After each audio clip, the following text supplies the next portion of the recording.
पूर्व मुख्यमंत्री चौधरी बजनाल के अपमान के मामले में बेशक से कुलदीप बिश्नोई ने सांसद रेखा शर्मा को झुकने को मजबूर कर दिया है, माफ़ी मांगने को मजबूर कर दिया है। लेकिन इस सारे एपिसोड में कुलदीप बिश्नोई भी एक ऐसे दोराहे पर आ खड़े हुए हैं जहां उनकी सियासत अजीब से दौर में प्रवेश कर गई है। यानी कुलदीप बिश्नोई के ऊपर अब समर्थकों को ऐसा प्रेशर पड़ रहा है जो उनकी सियासत के भविष्य के लिए कई नए सवालिया निशान, कई विकल्प पैदा करने का काम कर रहा है। नमस्कार, मैं हूं कुलदीप श्रीराम। आज हम खरी खरी न्यूज़ में चर्चा करेंगे कुलदीप बिश्नोई की कशमकश की पॉलिटिक्स की, समर्थकों की बढ़ती मोर्चेबंदी की, समर्थकों के बढ़ते हुए प्रेशर की और कुलदीप बिश्नोई के सामने विकल्पों की।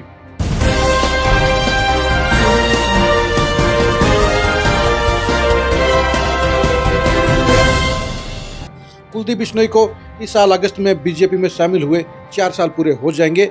इस 4 साल में कुलदीप बिश्नोई ने बीजेपी के प्रति वफादारी साबित करने के लिए कोई कोर कसर नहीं छोड़ी है। उन्होंने राजस्थान के चुनाव में सह प्रभारी के तौर पर खूब पसीना बहाने का काम किया। उनकी बदौलत 15-20 सीटें ज़्यादा बीजेपी को आई। बीजेपी की आसानी से सरकार बनी, बीजेपी के पक्ष में माहौल बना। उसके बाद हरियाणा विधानसभा के चुनाव में भी बेशक से कुलदीप बिश्नोई के बेटे भव्य बिश्नोई चुनाव हार गए, लेकिन कुलदीप बिश्नोई ने अपनी तरफ से बीजेपी की मदद करने में कोई कोर कसर नहीं छोड़ी। ये सच्चाई भी है कि बजनाल परिवार का जो नॉन जाट का वोट बैंक कभी कांग्रेस की ताकत हुआ करता था, वो कुलदीप बिश्नोई की एंट्री के बाद और भी ज़्यादा पक्के तौर पर बीजेपी के साथ शिफ्ट हो गया है।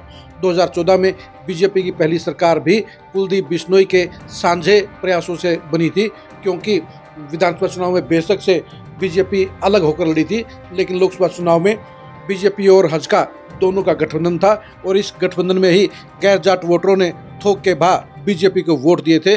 लेकिन अब कहानी बदल चुकी है। आज की तारीख में बीजेपी सुपर पावर है, बीजेपी तीसरी सरकार बना चुकी है और कुलदीप बिश्नोई 4 साल से खाली हाथ बैठे हैं।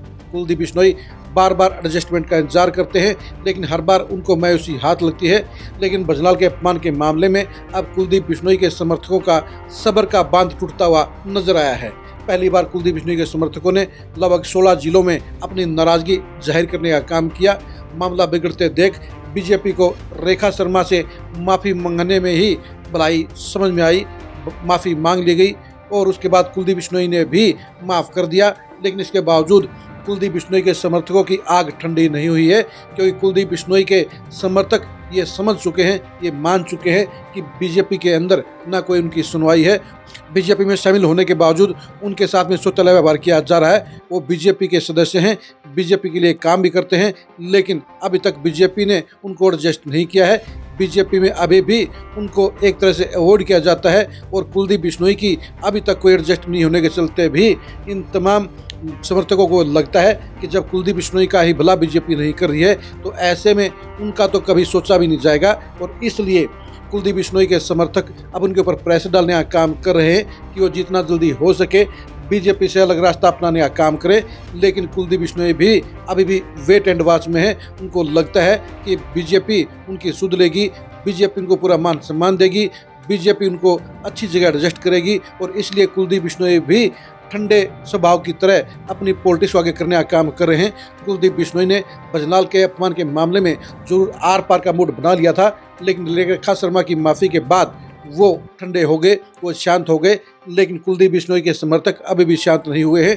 उनके अंदर अभी भी उबाल है, उनके अंदर अभी भी करंट है और ऐसे में 3 जून को बजनाल की जयंती पर एक बार फिर से कुलदीप बिश्नोई के समर्थक उनके ऊपर प्रेशर डालने का काम करेंगे, उनको नया रास्ता अपनाने की मांग करेंगे। अब देखने की बात यही रहेगी कि कुलदीप बिश्नोई अपने इन समर्थकों को कैसे शांत करते हैं और बीजेपी भी कुलदीप बिश्नोई के जरिए इन हजारों लोगों को कैसे शांत करने का काम करती है। यानी कुलदीप बिश्नोई की सियासत उस मोड़ पर आ गई है जहां परिवार के सदस्य भी चाहते हैं कि अलग रास्ता अपनाया जाए, जहां समर्थक भी चाहते हैं कि अलग रास्ता अपनाया जाए, जहां इलाका भी चाहता है कि अलग रास्ता अपनाया जाए। लेकिन कुलदीप बिश्नोई हालात को समझते हैं।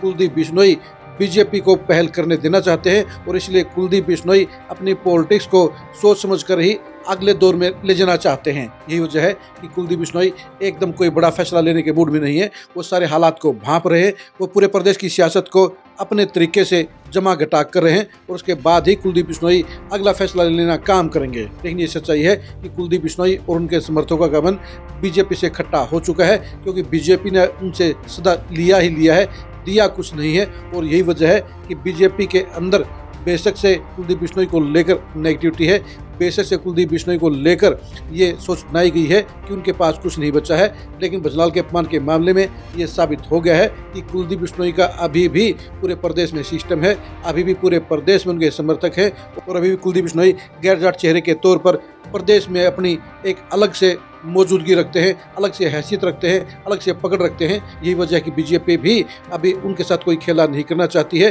बीजेपी भी उनको छेड़खानी नहीं करना चाहती है, बीजेपी उनको सड़क पर नहीं लाना चाहती है। यही वजह है कि दोनों ही यानी बीजेपी और कुलदीप बिश्नोई पहले आपके रास्ते पर चल पड़े हैं। अब देखने की बात यही रहेगी कि कुलदीप बिश्नोई कब अपना रास्ता अलग अपनाते हैं या कब बीजेपी कुलदीप बिश्नोई की अहमियत को समझकर उन्हें उनके सही जगह पर एडजस्ट करने का काम करती है। कुलदीप बिश्नोई की सियासत का आप बीजेपी में क्या अंजाम देखते हैं, कमेंट करके जरूर बताइए। कुलदीप बिश्नोई की सियासत के विकल्पों को जानने के लिए आप लगातार खरी खरी न्यूज़ के साथ बने रहिए। आप हमारे फेसबुक पेज को फॉलो कीजिए, आप हमारे यूट्यूब चैनल को सब्सक्राइब कीजिए। नमस्कार।